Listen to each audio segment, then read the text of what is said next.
Okay. Class 10, surface area and volume. It says a vessel is in the form of an inverted cone. तो बना लेते हैं, एक vessel है inverted कोन के फॉर्म में.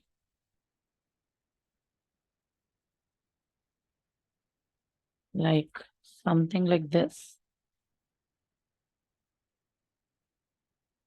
Its height is 8 centimeter. That means this is the height of the cone. That is 8 centimeter. And the radius of its top, which is open, is 5 centimeter. तो यहाँ पे टॉप पर लिख लेते हैं. Height of the cone is 8 centimeter, while the radius of the cone is 5 centimeter. And now what they are asking for, okay, if it is filled with water up to the brim, that means till here. When lead shots, each of which is a sphere of radius, these are dropped into the vessel. 1/4 of the water flows out. Find the number of the lead shots dropped in the vessel. So ये क्या कह रहे हैं कि जब इसको पूरा भरा जाता है, तो लीजिए पहले निकाल लेते हैं वॉल्यूम कितनी होगी.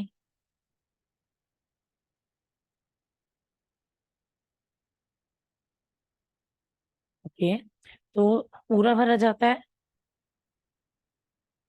वॉल्यूम ऑफ कोनिकल वेसल क्या दिया है?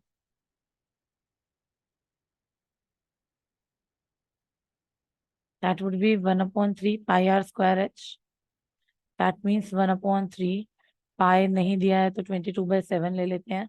R was 5 and 5 and H. मैं यहाँ पर इसको डिवाइड नहीं कर रही हूँ अभी.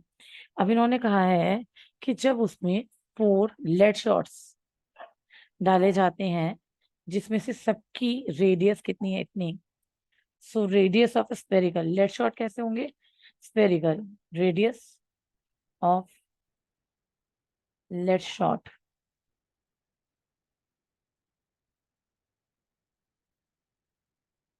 R is 0.5.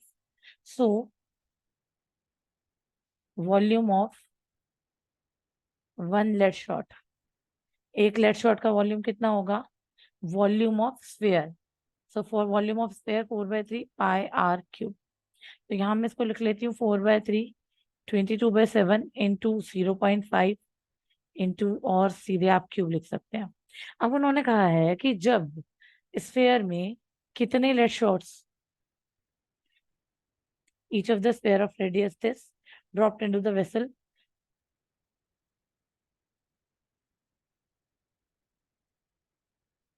When lead shots, each of which is a sphere of radius this is dropped into the vessel, 1/4 of the water flows out. तो मान लीजिए n number of lead shots.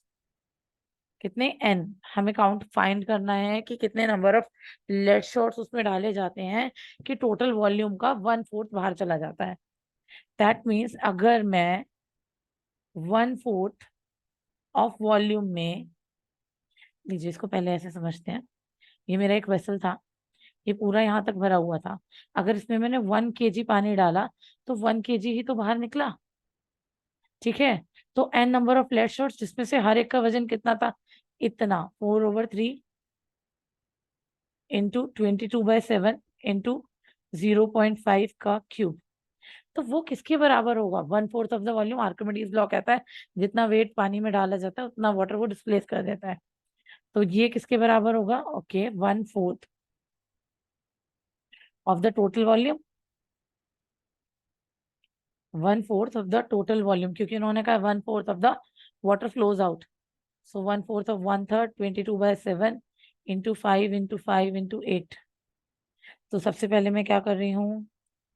27/7, 22/7 से 22/7, 3 से 3 एलिमिनेट हो गया. I got n times 4 times 0.5 into 0.5 into 0.5 equals to 1/4 into 5 into 5 into 8. 4/1 is 4, 4/2 is 8. अब यहाँ से n will be equals to 5 into 5 into 2 divided by 4 into 0.5 into 0.5 into 0.5. Point हटाया 3 point के बाद 3 डिजिट है 1 2 3 1 और 2 2 5 से 2 5 कट गया, 2 1 is 2, 2 2 is 4. I got 1 2 3 over 2 into 5.